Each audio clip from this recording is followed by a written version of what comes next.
When you look at the intention of whom we target, you realize that we target terrorists, period.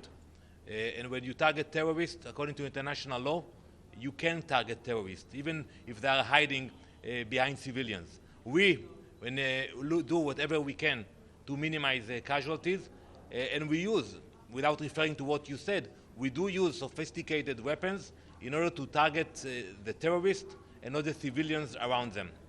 One more question, please. With the Iran International News Channel, the Iranian ambassador to Islamic Republic of Iran, Amir Saeed Iravani, said that they would follow up on the attack on the ambassador in Lebanon and also asked the Security Council and the Secretary General to take action against attacks that embarrass Israel.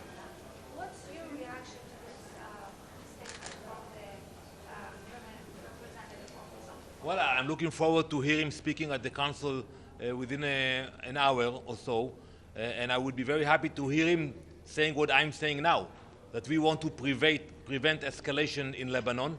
I don't think the Iranians really care about what's happening in Lebanon. I think they are using the Lebanese people. They are using Lebanon as a launching pad against Israel, and I think the Lebanese people should stand up against that. Thank you very much.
meeting, Ms. Rosemary DiCarlo, Under-Secretary General for Political and Peace-Building Affairs, Mr. Volker Türk, United Nations High Commissioner for Human Rights.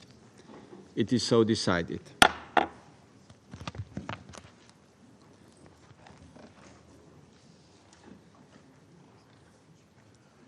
The Security Council will now begin its consideration of item 2 of the agenda. I now give the floor to Ms. Rosemary DiCarlo.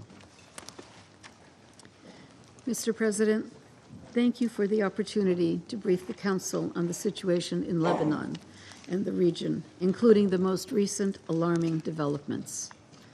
For nearly a year, Hezbollah and other non-state armed groups in Lebanon and the Israel Defense Forces have exchanged fire across the blue line on an almost daily basis. These exchanges have been in repeated breach of the cessation of hostilities and in violation of Resolution 1701. Strikes and exchanges of fire have expanded in scope and intensity, and in some cases reached much deeper into Lebanese and Israeli territory. Over 100,000 people have been displaced from southern Lebanon.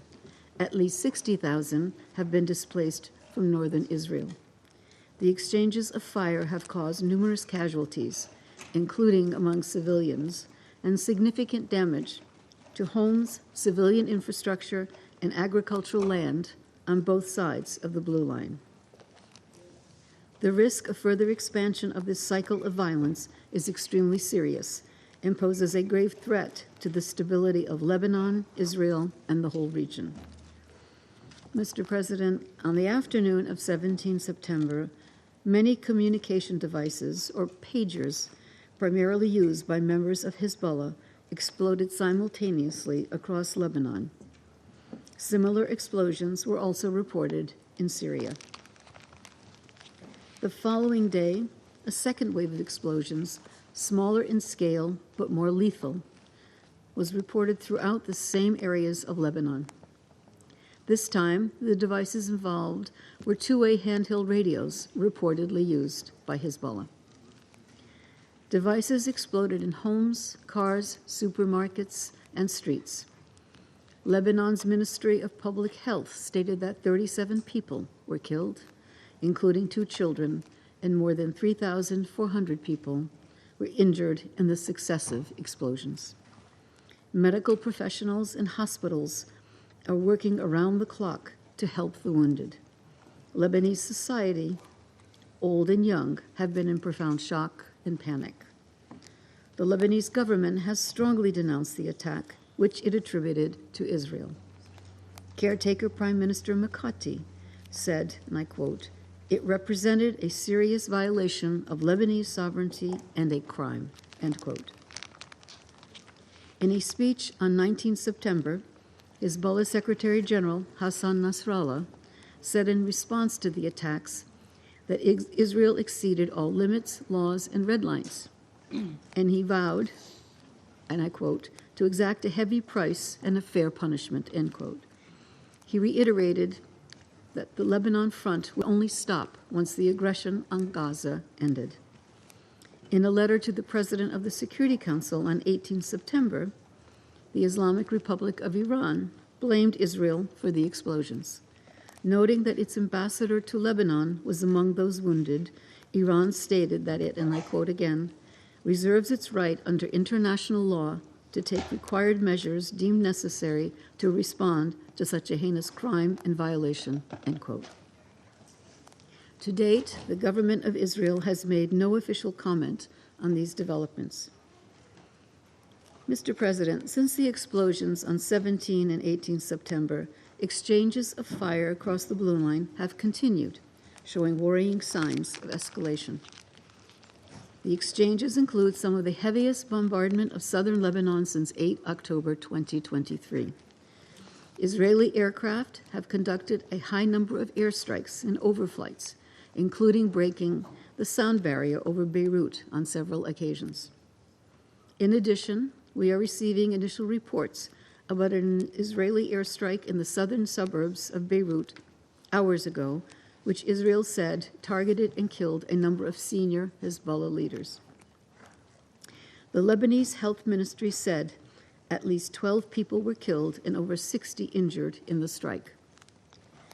Meanwhile, heavy barrages of rocket, drone, artillery, and anti-tank missile fire from Lebanon have killed 2 IDF soldiers and wounded 10 Israelis. UNIFIL is monitoring the situation closely. On 16 September, Israel's Minister of Defense, Yoav Gallant, suggested that the center of gravity was moving north, including the transfer of military forces. Speaking of the onset of a, quote, new phase of war, end quote, he suggested the only way left to ensure the return of Israel's northern communities to their homes was through military action. Reports from Israeli media indicate that Israel Defense Forces 98th Division was transferred from Gaza to the Northern Command, adding to concerns about the risk of further escalation on the horizon.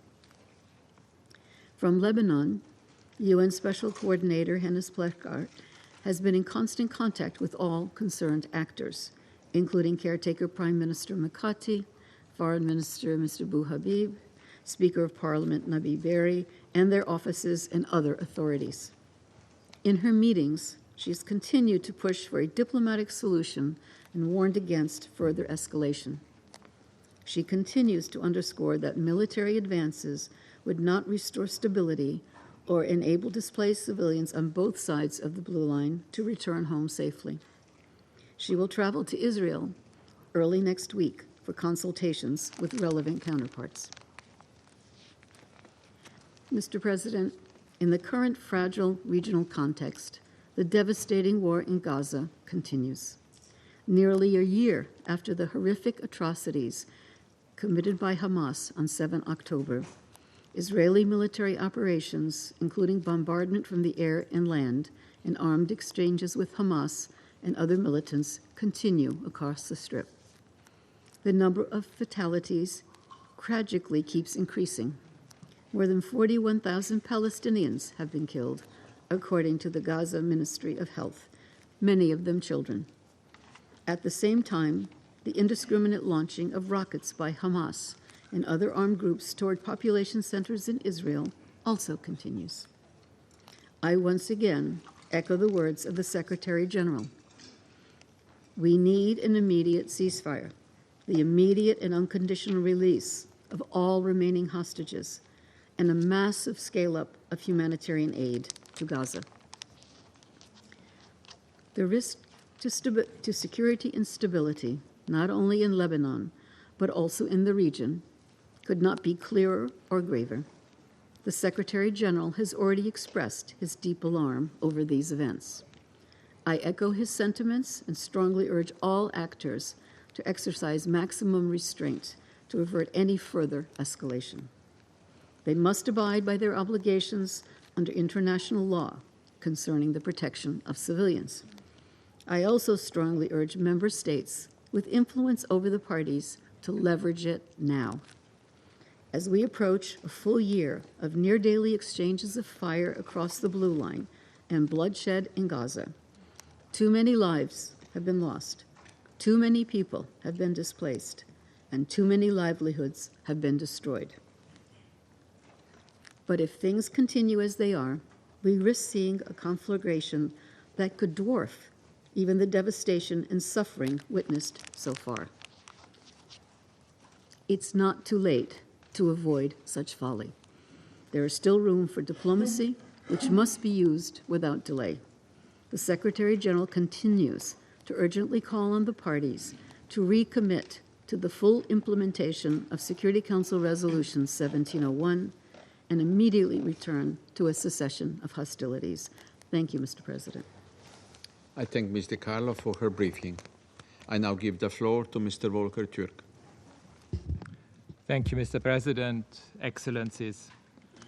I'm appalled by the breadth and impact of the attacks on 17 and 18 September in Lebanon on civilians, where the explosion of pagers, two-way radios, and other electronic devices have reportedly killed at least 37 people, including 2 children, and injured more than 3,400 people in Lebanon alone, leaving many with permanent disabilities, and healthcare facilities struggling to cope with the magnitude of the impact on people. These attacks represent a new development in warfare, where communication tools become weapons, simultaneously exploding across marketplaces, on street corners, and in homes as daily life unfolds. Authorities have reportedly dismantled unexploded devices in universities, banks, and hospitals. This has unleashed widespread fear, panic, and horror among people in Lebanon, already suffering in an increasingly volatile situation since October 2023 and crumbling under a severe and long-standing economic crisis. This cannot be the new normal. Mr. President, war has rules for each and every party to this and any other armed conflict. Armed force, that is, violence against other human beings, can only be used where necessary to achieve a valid military objective. In doing so, the fundamental distinction between civilian and military targets must be front and center. All feasible precautions must be taken to spare civilians. Attacks must remain proportional to the wider damage they inflict. Persons not exercising a continuous combat function in an armed group can only be targeted when taking a direct part in hostilities. At their core, these rules have the paramount aim of effectively protecting civilians. International human rights law exists to protect the equality and dignity of every human being, even in times of war. Law exists to defend values central to our societies and to our world.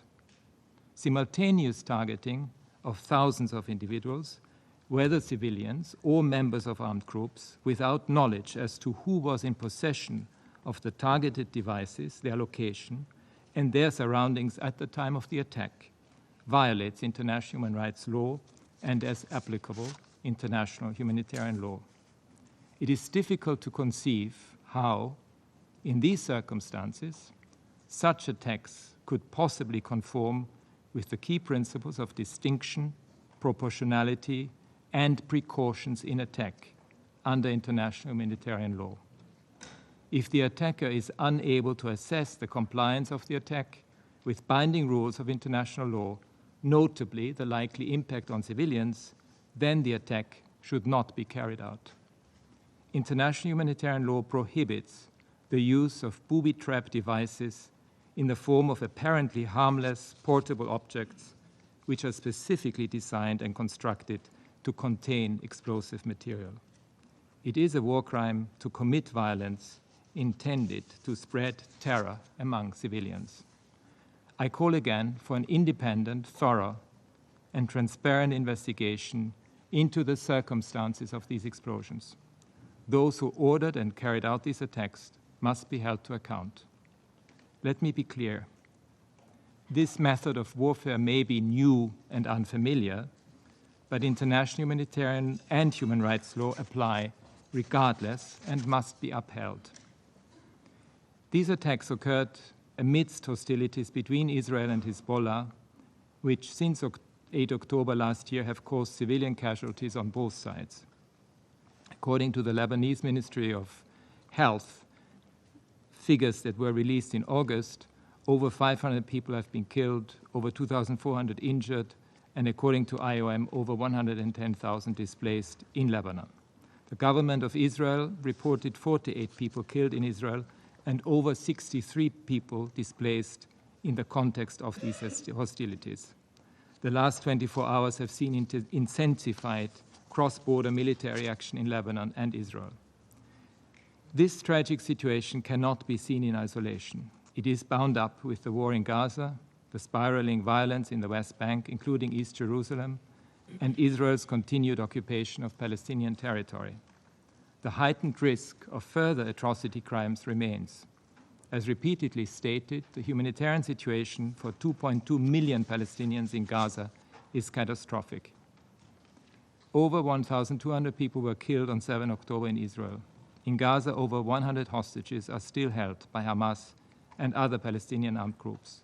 Over 40,200 Palestinians, mostly women and children, have been killed as a result of the intensive Israeli offensive, and over 95,500 injured in Gaza, according to the Gaza Ministry of Health. I'm outraged by this inconceivable toll of human suffering. For the UN and other humanitarian responders, ongoing hostilities, access constraints, attacks on staff and facilities, and damaged infrastructures, along with the deteriorating security situation, including looting and frequent Israeli-issued evacuation orders, are key factors obstructing the delivery of sufficient life-saving aid across the Gaza Strip. Ending the war in Gaza and averting a full-blown regional conflict is an absolute and urgent priority.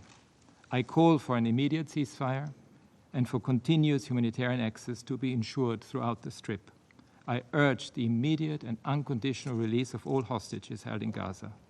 The arbitrary detention by Israel of thousands of Palestinians must end. The wider situation of illegality across the occupied Palestinian territory, deriving from Israel's policies and practices, as so clearly spelled out by the International Court of Justice in its advisory opinion in July, must be comprehensively addressed. Mr. President, disrespect for international law is a matter of international peace and security, the core obligation of this Council, with implications beyond these countries and this region, beyond these countries and this region.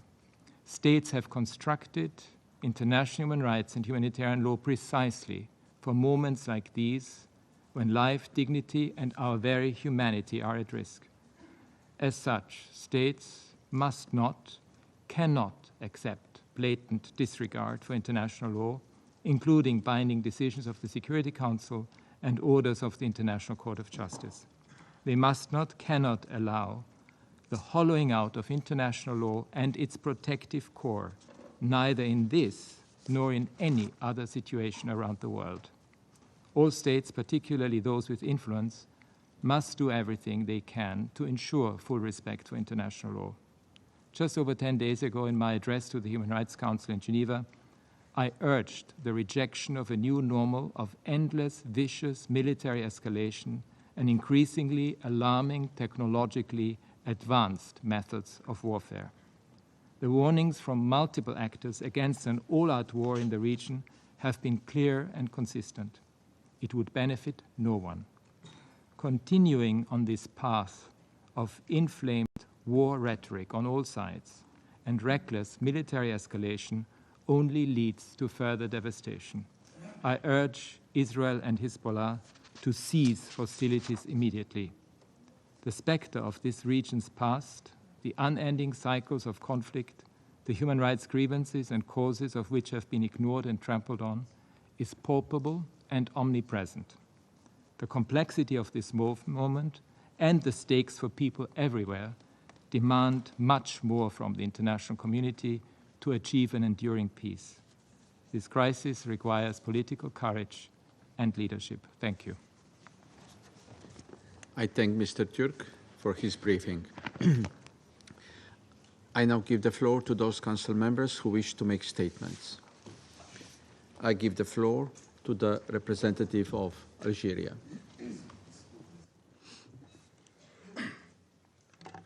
Mr. President,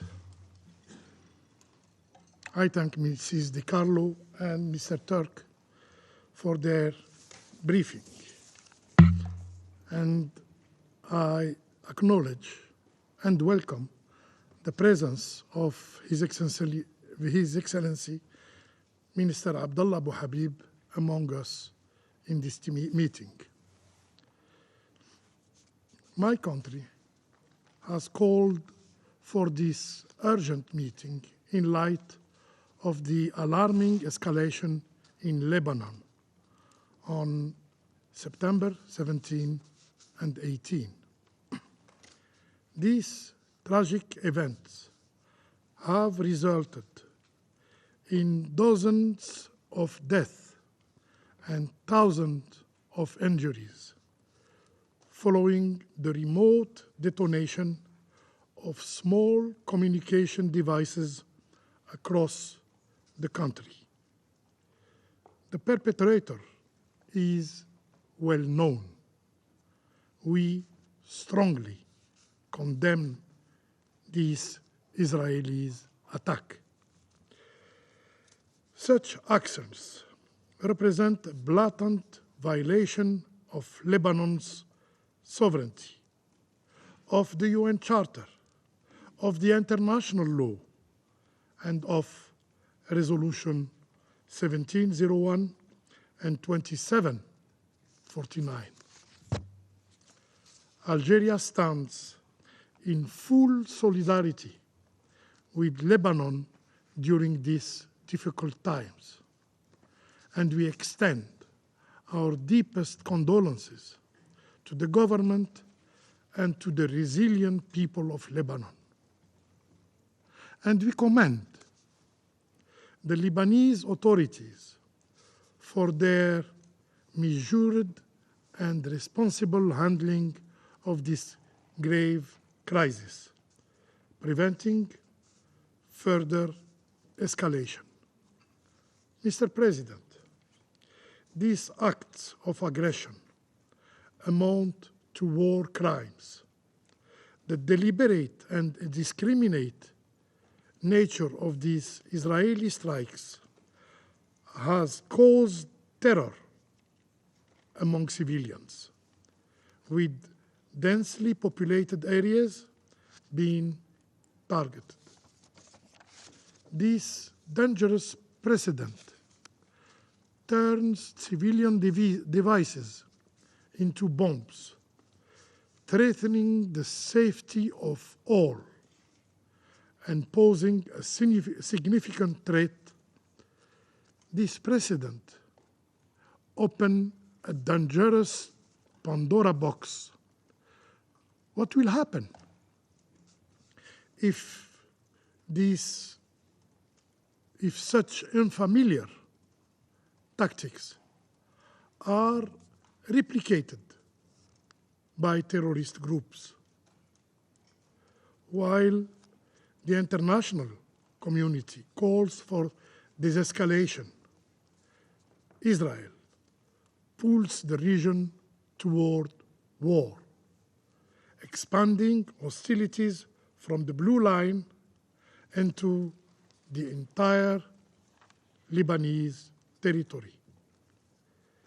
The Israeli officials have openly threatened to launch a large-scale war in Lebanon. These attacks were followed by statements, official statements, praising the so-called positive result. The airstrike against Beirut this morning are another proof that the Israeli occupying power is not at all interested in peace.